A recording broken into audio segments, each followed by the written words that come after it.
Life पॉझिटिव्हच्या एका नवीन सादरीकरणामध्ये आपणा सर्वांचं मनपूर्वक स्वागत आहे. आज ज्येष्ठ शुद्ध द्वादशी प्रदोष व्रत असा हा दिवस आहे आणि आजपासून त्रिदिवसात्मक सावित्री पूजन केल्या जात आणि त्या निमित्ताने वटसावित्री व्रत पौराणिक, आध्यात्मिक आणि पर्यावरणात्मक संदर्भामध्ये त्याचं महत्व काय आहे ते आपण बघणार आहोत. Vat Savitri ritual, the mythological, spiritual and environmental references.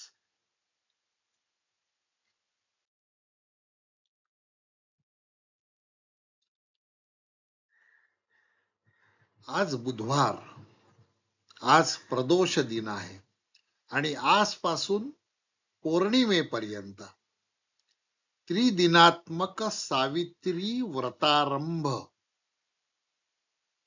सुरू होत आहे. प्रदोष ते पौर्णिमा असं 3 दिवसाचं सावित्री व्रत साजरं केल्या जातं. आजकालच्या यांत्रिक आणि धकाधकीच्या युगामध्ये ज्येष्ठ पौर्णिमेलाच सावित्री व्रत वटपौर्णिमा साजरी केली जाते. परंतु अध्यात्मामध्ये पौराणिक दृष्ट्या हे व्रत 3 दिवसाचं व्रत आहे हे आपण आपल्या मनावर बिंबवायला हवं. ज्येष्ठ महिन्याच्या प्रदोष ते पौर्णिमा या 3 दिवसामध्ये शुक्ल पक्षाच्या पौर्णिमेपर्यंत हे व्रत केलं जात. या व्रतामध्ये 2 शब्द महत्वाचे आहेत, एक वट आणि दुसरी सावित्री. आधी आपण वटाबद्दल माहिती घेऊया. वटस्य पत्रस्य पुटे शयानम बालम मुकुंदम मनसा स्मरामी असा एक श्लोक आहे. वटवृक्ष फार महत्वाचा वृक्ष आहे. वटवृक्ष हे दीर्घायुष्याचं प्रतीक आहे.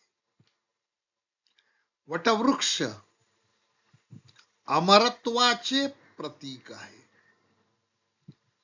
वटवृक्ष जीवन सातत्याचे प्रतीक आहे. वटवृक्ष हे ज्ञानाचे प्रतीक आहे. काही वृक्षांना देववृक्ष अशी संकल्पना दिलेली आहे. त्यातले 3 महत्वाचे वृक्ष आहेत. तसे प्रत्येक नक्षत्राचा एक वृक्ष आहे आणि नक्षत्र शांती करताना त्या वृक्षाचं पूजन करावं असं ज्योतिष्य शास्त्रात सांगून ठेवलेलं आहे. तथापि आपण 3 महत्वाचे वृक्ष मानतो. त्यातला एक वटवृक्ष आहे, दुसरा पिंपळ वृक्ष आहे आणि तिसरा औदुंबर वृक्ष आहे. वटवृक्ष हे जीवन चक्राच्या निरंतरतेचे प्रतीक आहे. वटवृक्षाचे मूळ जमिनीमध्ये असतात आणि वटवृक्ष असा घेरदार दाट असा आकाशात जातो आणि मग त्याच्या पारंब्या खाली येतात आणि त्या पुन्हा जमिनीमध्ये रुजतात आणि परत पुन्हा पारंब्या यायला लागतात. हे वटवृक्षाचं हे सायकल हे मानवाच्या जीवन चक्राच्या निरंतरतेचं प्रतीक आहे. पर्यावरणाच्या दृष्टिकोनातून वटवृक्षाचं अनन्यसाधारण महत्व आहे. वृक्षवल्ली आम्हा सोयरी वनचरे असं तुकाराम महाराज म्हणतात की वृक्ष आमचे नातलग आहेत, कारण त्यांच्यामुळे आमचं जीवन आहे हे तुकाराम महाराज सांगतात. वटवृक्ष इतर वृक्षांच्या तुलनेमध्ये 5 पट जास्त ऑक्सिजन पुरवितो. वटवृक्ष आणि श्रीकृष्ण यांचा अनन्य संदर्भ आणि संबंध आहे. वटवृक्षाच्या पानामध्ये त्याचे द्रोण बनवून श्रीकृष्ण चोरून आणलेले लोणी लपवून ठेवायचा आणि आपल्या सवंगड्यांसोबत तो खायचा. वटवृक्ष हा ज्ञानवृक्ष आहे असं मगाशी मी म्हणालो. याचं कारण असं की वटवृक्षाच्या छायेखाली भगवान श्रीकृष्णाने अर्जुनाला जीवन गीतेचे ज्ञान दिले. काही ठिकाणचे वटवृक्ष अतिशय प्रसिद्ध आहे आणि त्या संबंधीचा हा श्लोक आहे, तो आपण वाचूया. वृंदावने वटो वंशी प्रयागेय मनोरथा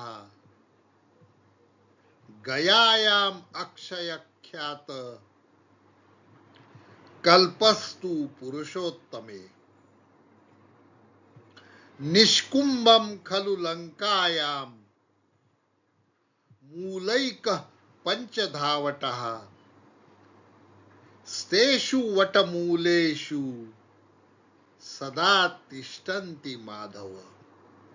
वटवृक्ष कुठल्याही प्रांतात असू द्या, पण वटवृक्षाच्या मुळाशी माधव आहे, श्रीकृष्ण आहे, विष्णू आहे.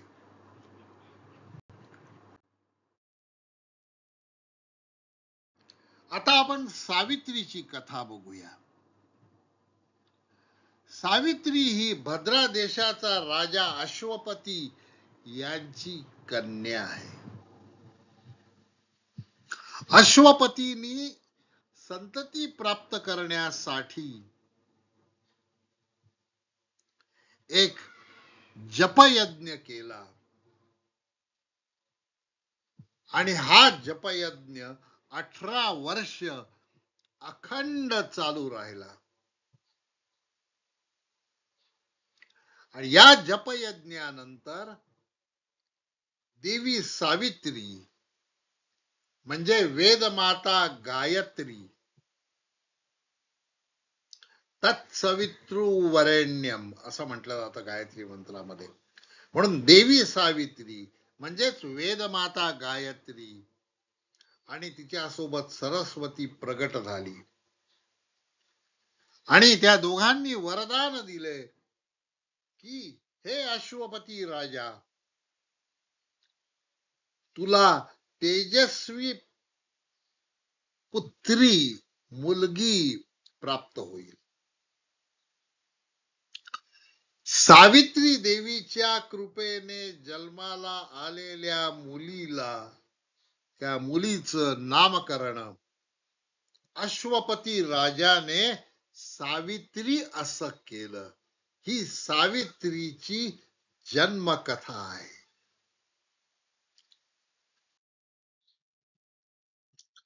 वटवृक्ष हे ज्ञान आणि निर्वाणाचे प्रतीक आहे.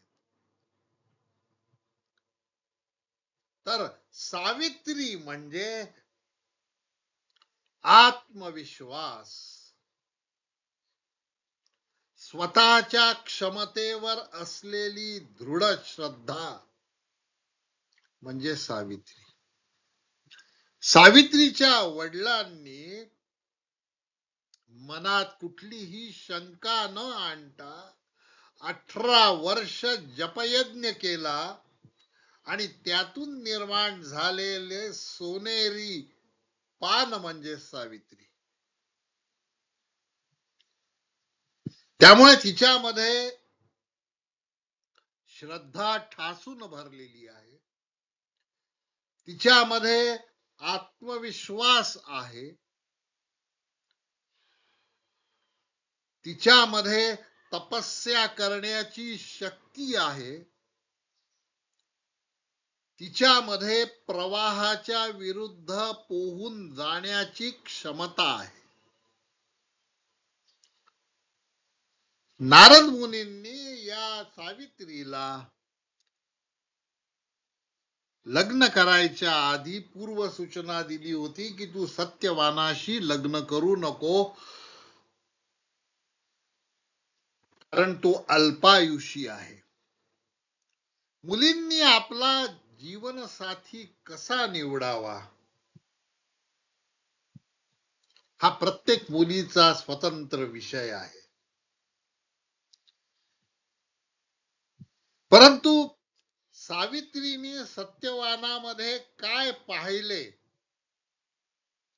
सत्यवानाजवळ काय नव्हते आणि काय होते, या दोन्ही बाबींचा तुलनात्मक विचार सावित्रीने केला आणि सावित्रीने सत्यवानाशी लग्न केलं.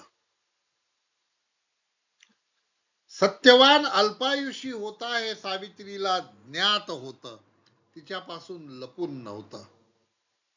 सत्यवानाच्या वडिलांचं राज्य हिरावल्या गेलेलं आहे, म्हणजे त्याच्यापाशी जमीन, संपत्ती, नावलौकिक असं काही नाही. परंतु सत्यवान हा वेदज्ञ होता, वेदांचा ज्ञाता होता, आणि हीच गोष्ट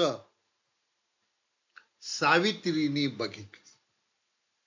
जर आपला पती ज्ञानी असेल, ज्ञानपिपासू असेल, जर आपला पती प्रज्ञावंत असेल, तर त्याच्यापाशी राज्य नसलं तरी चालेल, त्याच्यापाशी संपत्ती नसली तरी चालेल, असा संदेश सावित्रीने दिला आहे. तो आपल्याला पसतो का, पटतो का ते बघा.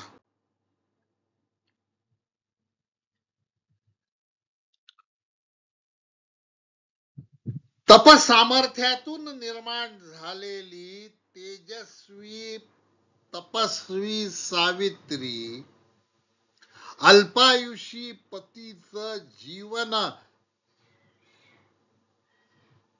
यमाकडून परत प्राप्त करण्यासाठी तयार होती, दृढनिश्चयी होती. आपल्या समोरचे कोणची आव्हानं आहेत आणि ती आव्हानं जर पेलायची असतील तर आपल्याला काय करावं लागेल याचं ज्ञान सावित्रीला होतं. त्या ज्ञानाचा वापर करून तिने कर्तृत्व दाखविलं आणि यमाच्या पाशातून आपल्या पतीला परत आणलं. म्हणून सावित्री ही आधुनिक भारतीय स्त्रियांची एक तेजस्वी आदर्श आहे. आधुनिक स्त्रियांनी डोळसपणे सावित्रीचं चरित्र अभ्यासायला पाहिजे. केवळ अंधश्रद्धेने वडाच्या पारंब्या छाटून आणून त्या घरामध्ये एका पातेल्यामध्ये माती घेऊन त्यात खोवून त्याच्या भोवती दोरे गुंडाळणे हा अंधश्रद्धेचा प्रकार आणि पर्यावरणाचा हानी करणारा प्रकार आपल्याला थांबवायला पाहिजे. जर वटवृक्ष हा सर्वात जास्त ऑक्सिजन देणारा वृक्ष असेल तर वटवृक्षाची छाटणी न करताना वटवृक्षाची लागवड करायला हवी आणि त्याचं संवर्धन आणि पूजन करायला पाहिजे, त्याचं संरक्षण करायचं. म्हणून वटवृक्षाला धागे बांधायचे, वटवृक्षाला वस्त्र अर्पण करायचं, वस्त्र गुंडाळायचं, वटवृक्षासोबत तुळशीची पण पूजा केली जाते, वटवृक्षाला नैवेद्य दाखवायचा. असं हे व्रत आहे, 3 दिवसाचं हे व्रत आहे. हा व्हिडिओ तुम्हाला कसा वाटला ते कॉमेंट मध्ये नक्की कळवा. आपल्याला जर एखाद्या नवीन विषयावर व्हिडिओ पाहिजे असेल तर कॉमेंट मध्ये नक्की लिहा. चॅनलला आतापर्यंत सबस्क्राईब केलं नसेल तर कृपया सबस्क्राईब करा. आपल्या मनपूर्वक पाठिंब्याबद्दल धन्यवाद.